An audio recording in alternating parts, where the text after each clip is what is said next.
C'est ainsi que les derniers seront premiers et que les premiers seront derniers. Frères et sœurs, une parabole s'inscrit dans la vie courante et l'environnement familier des auditeurs.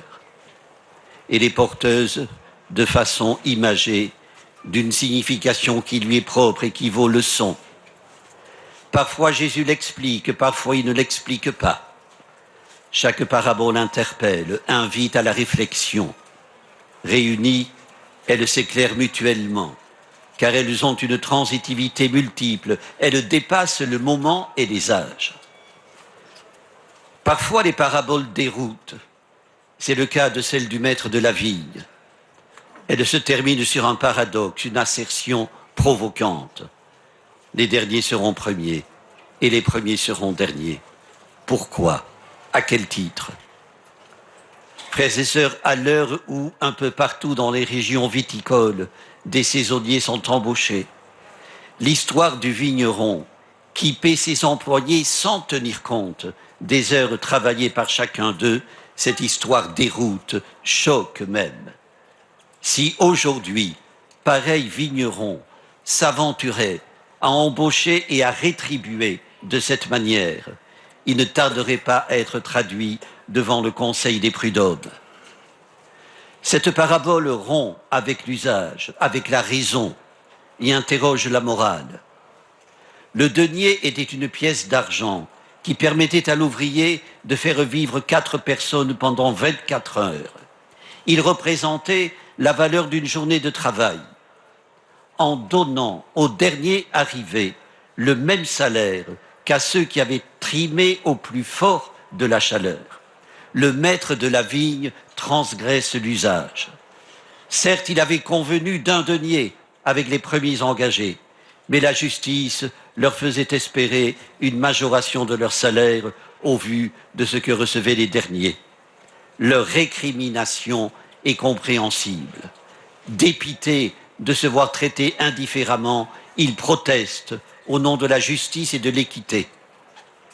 Mais Jésus entend conduire ses interlocuteurs hors des chemins de l'humaine justice.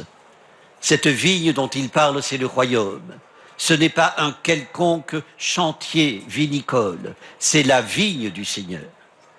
Aussi bien ce qui importe dans la parabole, ce n'est pas le règlement très singulier et inégalitaire de ceux qui ont participé à la vendange, mais la réponse du maître aux ouvriers qui murmurent et protestent. N'ai-je pas le droit de faire ce que je veux de mes biens?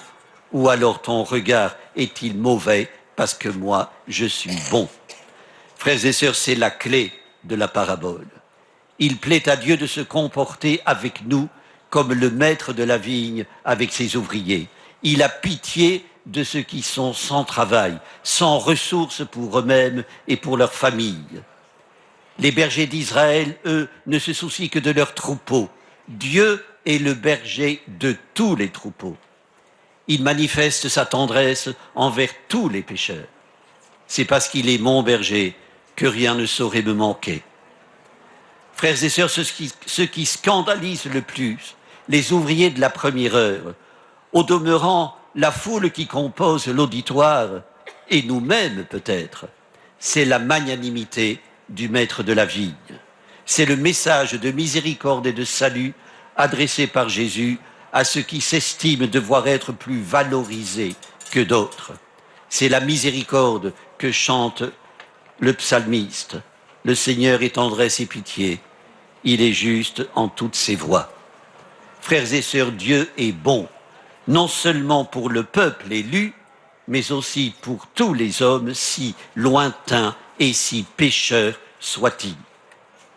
On raconte qu'un pèlerin belge qui faisait halte à Moissac, sur le chemin qui le conduisait de Bruxelles à Saint-Jacques-de-Compostelle, laissa au curé de la paroisse ce billet. Dieu, c'est un père qui nous aime comme une maman. Une belle image de Dieu qui remémore le tableau de Rembrandt, le retour du fils prodigue. Le père accueille son fils les mains ouvertes. L'une est une main d'homme, l'autre est une main de femme. Frères et sœurs, telle est la grande nouveauté de la révélation faite par Dieu en Jésus-Christ.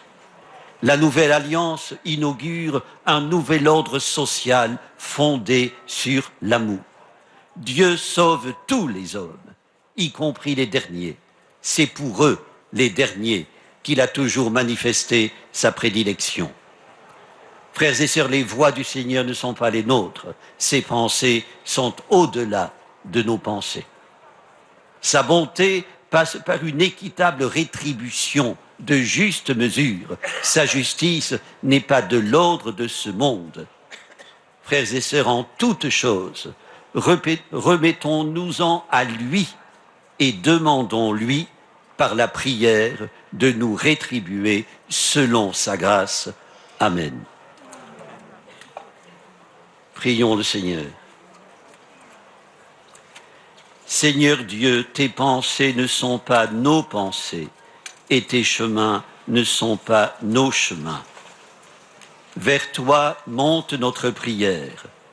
Au jour de la gloire de ton Fils, ne nous rétribue pas selon nos mérites, mais selon ta grâce, par Jésus le Christ, notre Seigneur.